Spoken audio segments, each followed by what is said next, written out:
हे अध्यक्ष महोदय जे उत्तर आहे सरकारचं हे शेतकऱ्यांच्या भावनेशी खेळणारं उत्तर आहे। त्यामुळं शेतकऱ्यांना 3000, 3500, 4000 भाव नाईलाजानं सोयाबीन विकावं लागतंय आणि सरकार जर म्हणत असेल खरे नाही खुल्या बाजारात, हे उत्तरात चुकीचं दिलं अध्यक्ष महोदय। सोयाबीन एक मिनिट वजटी वार साहेब, अध्यक्ष महोदय सोयाबीन बद्दल बोलतोय ना अध्यक्ष, एक मिनिट 2 मिनिटं। सोयाबीन संदर्भात अध्यक्ष महोदय, सोयाबीन संदर्भात मागच्यापेक्षा 9% वाढ करून आपण जे मिनिमम सपोर्ट प्राइस आहे यावेळेस 5328 आहे आणि त्याच्या माध्यमातून कोणीही केंद्रावरील FAQचा माल असेल तर त्याला 5328 रुपये प्रमाणे खरेदी होत आहे, ती चालली आहे, लाखो टन खरेदी केली आहे। ठीक आहे, बोला। महोदय अध्यक्ष महोदय, माझे मंत्री महोदयांना एवढंच विचारायचं आहे, आपण जे लेखी उत्तरात सांगितलंय की प्रश्न विचारला होता की 5328 पेक्षा कमी भावानं सोयाबीन विकलं जाते खुल्या बाजारात, तर हे खरे नाही। हे अध्यक्ष महोदय जे उत्तर आहे सरकारचं हे शेतकऱ्यांच्या भावनेशी खेळणारं उत्तर आहे।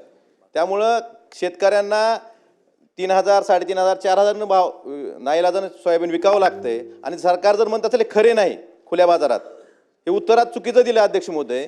ह्याबाबत जरा मंत्री महोदयांनी उत्तर छापायच्या आधी किंवा देण्याआधी थोडा परिस्थितीचा विचार करावा। जर तुम्ही 3500-4000 सोयाबीन विकून सुद्धा हे खरे नाही म्हणून खोटे बोलत असाल तरी फसवणूक कोणाची करताय अध्यक्ष महोदय। आणि दुसरा प्रश्न, मंत्री महोदयांनी आता सांगितलं की आम्ही 120 कोटीचा बारदाना ॲडव्हान्समध्ये खरेदी केला, तर मग धाराशिव जिल्ह्यातले 20 पैकी 12 केंद्र बारदानाअभावी का बंद आहेत ह्याचं उत्तर द्यावं।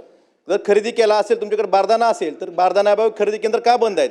एक SOPच ठरलेली आहे, एकतर खरेदी केंद्र उशिरा चालू, नोंदणी उशिरा चालू करायची, खरेदी केंद्र उशिरा चालू करायची आणि नंतर खरेदी केंद्र चालू नंतर बारदाना नाही म्हणून परत खरेदी केंद्र बंद।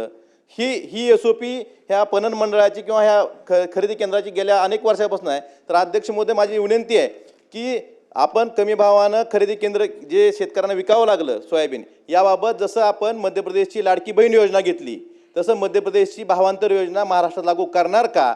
आणि खरेदी केंद्राच्या बाबतीत बारदाण्याअभावी जे खरेदी केंद्र बंद आहेत ते किती दिवसात चालू होतील याचं उत्तर द्यावं। अध्यक्ष महोदय,